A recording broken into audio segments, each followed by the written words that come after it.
자, 오늘은 우리 사도행전 5장에 대해서 여러분들과 좀 말씀을 나눠보겠습니다.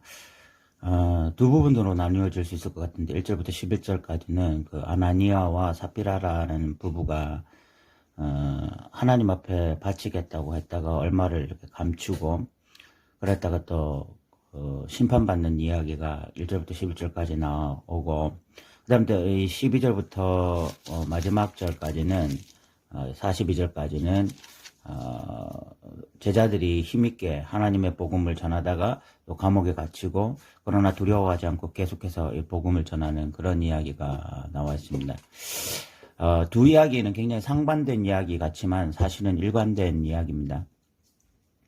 그 1절부터 11절까지 아나니와 삽비라가 하나님 앞에 성령에 감동되어져서 자신들의 어떤 그 물질을 하나님 앞에 바치려고 했다가 인간적인 마음이 들면서 또 그 얼마를 감추게 되어지죠. 그러면서 이제 베드로와 사람들에게 속이게 되어져.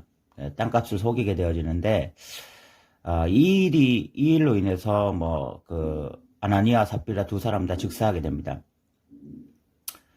왜 이런 내용이 성경에 기록되었을까? 지금 이 시점에 뭐 하나님 앞에 바치려고 했는데 안 바치면 심판받는데 이런 것을 말하려고 하는 것인가? 그렇지 않습니다.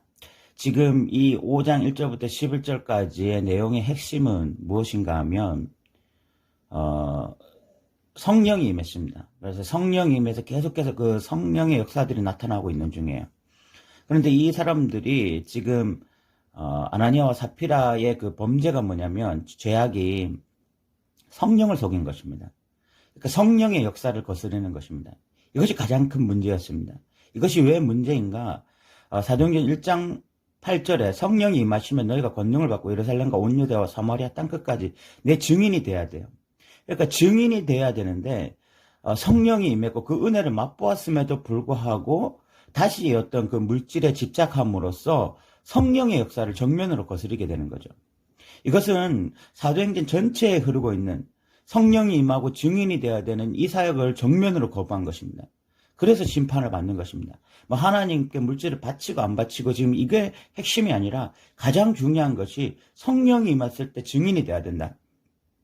이 사도행전의 일관된 메시지에 반하는 것이기 때문에 아나니아와 삽비라는 이렇게 강력한 심판을 받아야 했던 것입니다.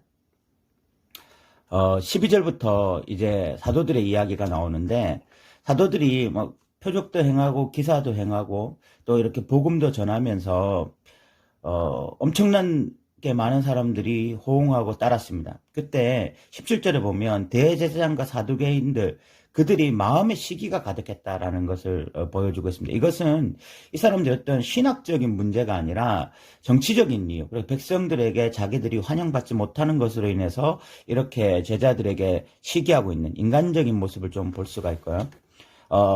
어쨌든 이 사람들 뭐 옥에 가두기도 하고 했는데 또 주의 사자가 나타나서 옥문을 열고 또 나가서 복음을 전하고 그래서 다시 이제 신문을 받게 되어지고 이렇게 신문을 받으면서 위협을 받으면서 대제사장이 28절에 보면 이제 이 예수님의 이름으로 가르치지 말라 막 이렇게 엄포를 놓아요. 그때 베드로와 사도들이 이렇게 대답하죠. 하나님께 순종하는 것이 마땅하다. 그렇게 하면서 끊임없이 이제 이 복음을 증거합니다. 이제 더 이상 그 위협에 대해서 두려워하지 않는 것이죠.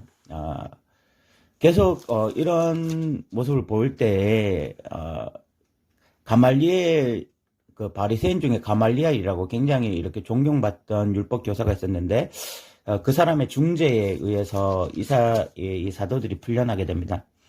그러면서 마지막 여기 42절에 보면 41절과 40절부터 보면 그들이 채찍질하며 예수 이름으로 이렇게 말한 걸 금했을 때 사도들은 그 이름을 위하여 능력받는 일에 합당한 자로 여김을 기뻐하면서 공의 앞을 떠나고 그리고 날마다 성전에 있든지 집에 있든지 예수 그리스도라고 가르치기와 전도하기를 그치지 않았다라고 말을 해서 이 사도행전 1장 8절에 성령이 너에게 임하시면 너희가 권능을 받고 예루살렘과 온 유다 사마리아 땅끝까지 이르는 내 증인이 되라.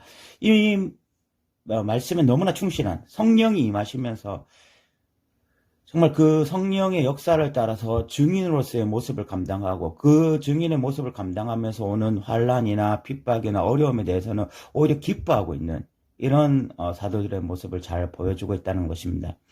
그래서 아나니아와 삽비라가 이렇게 죽은 이야기와 뒤에 이 사도들의 복음 증가하는 이야기는 전혀 내용이 다른 것처럼 보이지만 같은 이야기입니다. 아나니아와 삽비라는 성령이 임했을 때 증인되는 일이 아니라 또다시 물질적인 부분에 집착하면서 성령의 역사를 정면으로 거슬렸다면, 사도들은 성령이 임하시고 난 다음에 능력을 받으면서도 담대하게 복음을 증가하는 이 하나님의 뜻에 온전히 순종하고 있는 모습을 보여주고 있는 것이죠.